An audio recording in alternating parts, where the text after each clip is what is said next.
La nouvelle série Star Trek intitulée Un nouveau monde étrange est à découvrir dès ce jeudi 1er décembre sur la plateforme Paramount+. De quoi ça parle? Les aventures de Spock et du capitaine Pike à bord de l'Enterprise, 10 ans avant l'intrigue de la série originale Star Trek. C'est avec qui?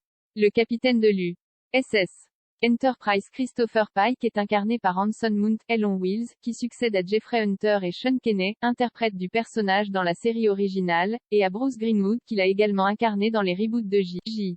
Abrams.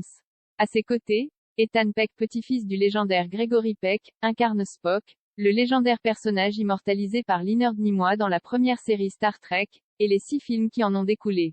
Spock a également été campé par Zachary Quinto dans la récente trilogie cinématographique.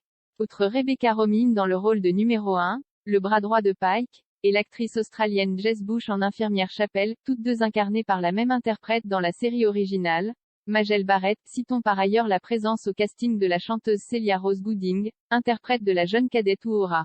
Ça vaut le coup d'œil? Une nouvelle série Star Trek fait ses débuts ce jeudi 1er décembre, à l'occasion du lancement en France de la plateforme Paramount+.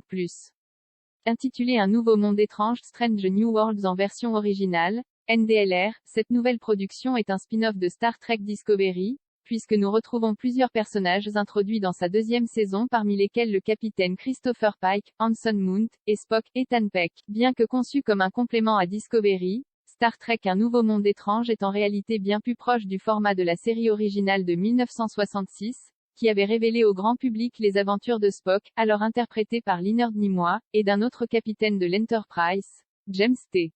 Kirk, William Shatner. Cette nouvelle série Star Trek prend ainsi le parti pris d'une construction épisodique, et non feuilletonnante. Ainsi, chaque épisode suit une histoire différente, tandis que la mission d'exploration du vaisseau spatial Enterprise amène son équipage à voyager aux 4 coins de la galaxie, à la rencontre de nouvelles planètes et d'espèces inconnues. Un retour aux sources parfaitement exécuté. Il y a également dans Un nouveau monde étrange la volonté de renouer avec le ton de la série originale, par opposition avec les ambiances plus sombres des plus récentes séries Discovery et Picard, se situant, quant à elles, à une époque future dans la chronologie Star Trek. Renouant avec les codes de l'aventure de la première série Star Trek, cette nouvelle production parvient ainsi à reproduire l'ambiance old school qui se dégageait du programme culte, sans tomber dans le piège de la pâle imitation. À mi-chemin entre l'hommage respectueux et la relecture modernisée, ce préquel est donc une totale réussite.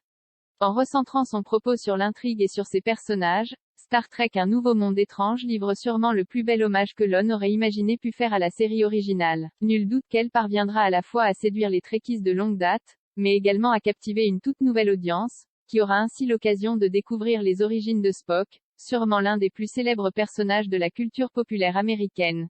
Et pas d'inquiétude à avoir pour l'avenir de la série. Une seconde saison à d'or est déjà été commandée, avec l'arrivée d'un tout nouveau venu au casting, et pas des moindres, le jeune James T. Kirk sera ainsi campé par Paul Wesley, Vampire Diaries, un choix validé en personne par William Shatner.